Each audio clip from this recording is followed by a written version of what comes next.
నమామ్యహం గురునిత్యం సర్వవేదాంతపారగం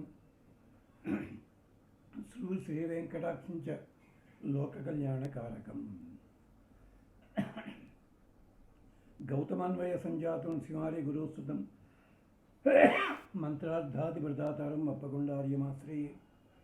గౌతమాన్వయ సంజాతం వెంకటార్య గురుస్తుతం రామానుజార్య సశిష్యం రామానుజం భజే. గౌతమాన్వయ సంజాతం రామానుజ గురుస్తుతం వెంకటార్యమహం వందే భ్రాతరం చింతితార్థతం. ఒకే వంశంలో నలుగురి సంబంధులైన పెద్దల అనుగ్రహం చేత లభించిన విజ్ఞానం చేత మాట్లాడుతున్నాం. శ్రీరామచంద్ర స్వామి మాంసాహారి అవునా కాదా అన్నదానికి కాదు అని చెప్పడానికి, అవునని చెప్పే వాళ్ళందరికీ దొరికేది ఒకటో రెండో శ్లోకాలు. మేం మాత్రం ఆయన కాదు అని చెప్పడానికి 27 ఆధారాలు దొరికాయి. అవే చెప్పుకుంటూ వస్తున్నాం. ఈ భాగంలో మళ్ళీ చెప్పుకుందాం. 51వ సర్గ లోపల సీతాదేవి గంగానది దాడుతుండగా, అదే యమునా దగ్గర ఉండొచ్చు బహుశా, అక్కడ గంగానదికి మొక్కుకుంది. ఆ మొక్కుబడిలో కూడా ఈ మాట రావడంతో అదే మన వాళ్ళు పట్టుకు వెళ్ళాడుతున్నారు. అమ్మ గంగాదేవి, నీకు సుర కళ్ళు మాదక ద్రవ్యాలు, అలాగే కడవల బుద్ధి అది పోస్తాను నేను. అంతేకాదు మాంసము, దుప్పుల మాంసం ఇలాంటివన్నీ కూడా నీకు కానుగ్గా ఇస్తాను మేము తిరిగి వచ్చేంత వరకు. ఇది దురదృష్టం కొద్దీ ఉత్తర హిందూ దేశంలో ఒక 2500 సంవత్సరాల కిందట అలవాటైపోయింది కనుక ప్రతి వాళ్ళు అదే చూస్తున్నారు. అంటే పల్లెటూళ్ళల్లో, వెస్ట్ గోదావరి, దొడ్డిపట్ట ఇలాంటి ప్రాంతాల్లో చెరుకు తోటలు కోసే ముందు మేకని బలిస్తుంటారు, బంటా వాళ్ళు అంటారు. అలాగే వరి కోత కోసే కోడిని ఇస్తుంటారు. ఇలాంటి ఆచారాలు అక్కడెక్కడి నుంచో వచ్చాయి. ఇక్కడ ఏజెన్సీ ప్రాంతాల్లోంచి, కోస్తా జిల్లాలో ఎక్కడో బొబ్బిలి అవతల పక్క ఎక్కడో అక్కడి నుంచి వచ్చినవి. దీన్ని దానికి మూట కట్టుకుని ఇది కృతయుగం నాడు కూడా త్రేతాయుగం నాడు కూడా జరిగింది అని చెప్పి పెట్టుకుంటారు. ఇలాంటి వాటికి మూలం ఏమిటది? అధర్వణ వేదంలో చాలా అందమైన అధ్యాయాలు ఉన్నాయి. అందమైన అంటే చంపడం ప్రధానం కాదు. ఇక్కడ మీరు చేసే యజ్ఞాల లోపల అధ్వరము అని ఒకటి ఉంటుంది. దాంట్లో జీవహింస ఉండదు. అది ఎంతమంది తెలుసుకండి? అధ్వరం అన్నిటి కొట్టే అర్థం చెప్తాం. యాగ ఎన్ని యాగాల్లో జీవహింస చేస్తున్నారంటే మీరు ఆలోచించండి ఒక్కసారి. అంటే సగం తెలవడం. మా మిత్రుడు సికింద్రాబాద్ ఫోన్ చేసి ఏపీ ఎక్స్ప్రెస్ ఢిల్లీ వెళ్ళడానికి గంట అయిపోతుంది అన్నాడు. అవతల ఆపరేటర్ మా అమ్మాయి, మనకు తెలిసిన వాళ్ళ అమ్మాయి, కొత్తగా జాయిన్ అయింది. జస్ట్ ఎ మినిట్ అంతే. వీడు థ్యాంక్ యూ అని ఫోన్ పెట్టేశాడు దుర్మార్గుడు. అంటే 1 నిమిషంలో పెడుతుందండి. ఆ అమ్మాయి కొత్తగా చేయని చూసుకోవడానికి టైం అదీను. అందుకని కానీ మనం ఎప్పుడు కూడా సగం చదువుతాం, అంతా వచ్చు అనుకుంటాం. ఇది దొరుకుతుంటాం. అలాంటి వాళ్ళే ప్రఖ్యాతి ఏం చేస్తున్నారు ఇప్పుడు. శాస్త్రం సంపూర్ణంగా తెలిసిన వాళ్ళు ఎంత నెమ్మదిగా ఎంత కిందకి దిగి వచ్చి చెప్తా ఉన్నాం, వినిపించుకోరు. ఒకటి ఎంసెట్ క్లాసులో కూడా ఇలాంటివి ఉండేవి. షార్ట్ కట్ అని చెప్తుండేవారు. అంటే బట్టి కొట్టించడం. పాఠాలు బాగా చెప్పే టీచర్లు ఉండేవారు ఆ రోజుల్లో. వాళ్ళ దగ్గర ఇప్పుడు వచ్చేవారు, ఓసారి సీట్ రాకపోతే రెండోసారి మళ్ళీ వాళ్ళ దగ్గర వచ్చేవారు. ఇది సహజమని. ఎంచేతంటే మనమంతా ఆభరణం కుడి చేతికి పెట్టాం, ఎడం చేతికే పెడతాం. ఎడం చేసే పని తెలిసినా అదొక్కటే పని చేస్తుంది. దానికి ఆభరణాలు లోకంలో ఉన్న తీరేది అంతే. సరే ఉంటుండగా సీతాదేవి 51వ సర్గ లోపల గంగానది దాటేటప్పుడు ఇది అయోధ్యాఖండలో 59వ శ్లోకం. నాకు నిజానికి సర్గల నెంబర్లు శ్లోకాలు చెప్పడం అలవాటు లేదు. భగవద్గీత కూడా అధ్యాయ నెంబరు శ్లోకాలు చెప్పడం ఎప్పటి నుంచో తెలుసా అండి? 60 నుంచి వచ్చింది. అప్పట్లో క్రిస్టియన్ ఫాదర్లు, పాస్టర్లు బైబిల్ ప్రచారం చేస్తూ మత్తయి సువార్త 7/3/9 ఇలా చెప్పేవారు. దాంతో ఆ జబ్బు భగవద్గీత కంటించారు మన వాళ్ళు చేస్తారు. ఏం చేయము, దురదృష్టం.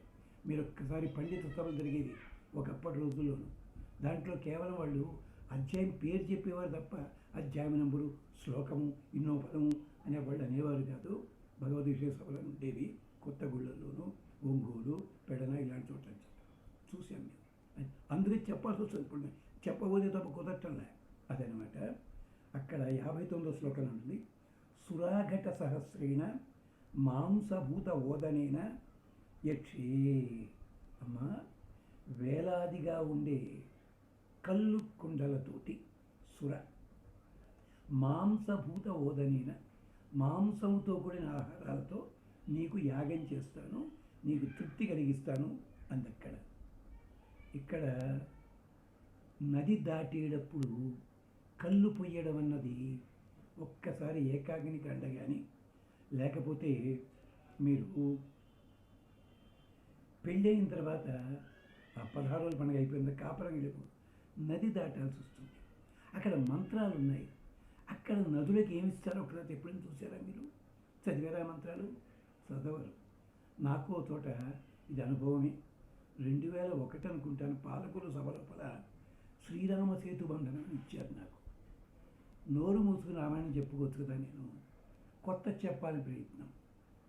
వనవాసం చేస్తున్నవాడు, ఆశ్రమ స్వీకారం చేసినవాడు గంగ దాటకూడదు, యమున దాటకూడదు, సరయు దాటకూడదు, నదులు దాటకూడదు, సముద్రం దాటకూడదు, ఎలా దాటాడు అని ప్రశ్న వేసుకుని దానికి పోలికగా దాన్ని చెప్పడం కోసం పరామర్శగా యజుర్వేదంలో ఉన్న 5-6 మంత్రాలు తీసుకుని తమేవ సేతుం కృత్వా తరతి అన్న మంత్రం ఎత్తుకుని బండరాతికి పూజ చేసి నీళ్ళల్లో వదిలిపెట్టి వరదేవుడి పూజ చేసినట్టయితే దాటినప్పుడు ఏ ఆశ్రమం వాడైనా సరే నడిచి వెళ్ళినట్టే లెక్క తప్ప దాటినట్టు కాదు, దోషం కాదని అక్కడ ఉంది. అలాగని చెప్పి ఉపన్యాసం చెప్పి శ్రీరామ సేతు బంధంలో కూడా అదే జరిగిందయ్యా. ముందు శరణాగతి చేశాడు, ప్రార్థించాడు, ఇది జరిగింది చెప్తే ఒక దుర్మార్గుడు వెళ్ళి, ఒకడే చాలామంది వెళ్ళి ఒక పెద్ద పీఠాధిపతులకి మిమ్మల్ని వేళాకోళం చేశాడు అతను, మీరు అమెరికాలో అలా తిరుగుతున్నారని చెప్పి అన్నారు. 2002 తర్వాత ఇది 2025 వచ్చింది. ఇంతవరకు వారి ఆస్థానంలో కానీ, వారి సభల్లో కానీ, వారి దర్శనానికి కానీ దాసుడికి అవకాశం దక్కలేదు. దురదృష్టం. ఇది మిగిలిన వాళ్ళు కూడా ఫాలో అయ్యారు పాపం, సంతోషం. అర్థం ఎక్కడుందో వెతుక్కోండి, చూడండి ఒక్కసారి. వేదంలో ఉంది. పెళ్లి మంత్రాల్లో కూడా తప్పనిసరిగా దాటవలసి వస్తే ఏం చేయాలో ప్రక్రియ ఉంది. మనం చదవండి. మేమేం చేస్తాం, ఉపన్యాసానికి పెడితే దీనికి తన మూలాలు ఎక్కడ వెతుక్కునే వాళ్ళు అడిగితే చెప్పాలి ఉండాలి. అది మా ప్రయత్నం అని చెప్పి ఆవేశపట్టలేదు. సురాఘట సహస్రేణ అంటే మీకు ఎంతసేపు సురాఘట సహస్రేణ. ఇది వాల్మీకి శ్లోకాలు, సంస్కృతం, ప్రాచీన సంస్కృతం. సరిగ్గా ఇదే పదం ఋగ్వేదంలో వస్తుంది. అక్కడ పద విభాగం చేస్తాడు సాయణాచార్య వారు. సుర అఘట సహస్రేణ. సుర అఘటన అంటే దేవతలకి కూడా దక్కనంతటి గొప్పదైన వైభోగములతో కూడిన పదార్థములతో నిన్ను అర్చన చేస్తాను వరుణదేవా. అది ఓ నదీమ తల్లి. నదులకి సంబంధించిన సూక్తాలు ఉన్నాయి, చదవండి ఒకసారి. 7 నదుల పేర్లు చెప్పి ఋగ్వేదంలో మంత్రాలు ఉన్నాయి. అక్కడ ఇదే దేవతలకు కూడా ఇవ్వలేమో తల్లి, నీకిస్తున్నామా. సుర అఘటన సహస్రేణ. ఇది చూడాలి. మనకు ఓపికలు లేవు ఎక్కడా కూడా, బలవంతాన. అలాగే మా అంశ భూత ఓదనేన. అంశము అంటే అర్థము భాగము. మా అంశ, దేవతలకు కూడా అంశ అంశ రెండు కూడా వేదంలో చెప్పబడివి. మా అంశ భూత ఓదనేన. దేవతలకు కూడా ఇలాంటి నైవేద్యాలు మేము పెట్టం అంటే వాళ్ళకు కూడా లేనిది. వేదంలో వరుణదేవుడికి ఎలాగా, రుద్రునికి ఎలాగా, అశ్విని దేవతలకు ఏం పెట్టాలి, ఇవన్నీ వన్యములు, గ్రామ్యములు, ఇతరములు ఇలాంటివి కూడా. జంతువుల బలిచ్చేటప్పుడు కూడా ఏ జంతువుని ఎలా ఎలా తీసుకుని పట్టుకొచ్చి ఏది పవిత్రం చేసి ఇవ్వాలో అది కూడా ఉంది వేదంలో. మనకెక్కడ ఓపికండి. వేదం చదివిన వాళ్ళు కూడా శ్లోకాలు చదువుకుంటూ పోతారు తప్ప అర్థమేంటి ఏమోనండి మాకు తెలియదండి. ఎందుకే బహుళ బ్రాహ్మణం గురించి అడిగా, 5 వేద పడింది. ఉందేమోనండి మాకు తెలియదు, గుర్తు రావట్లేదు అన్నారు వాళ్ళందరూ కూడా.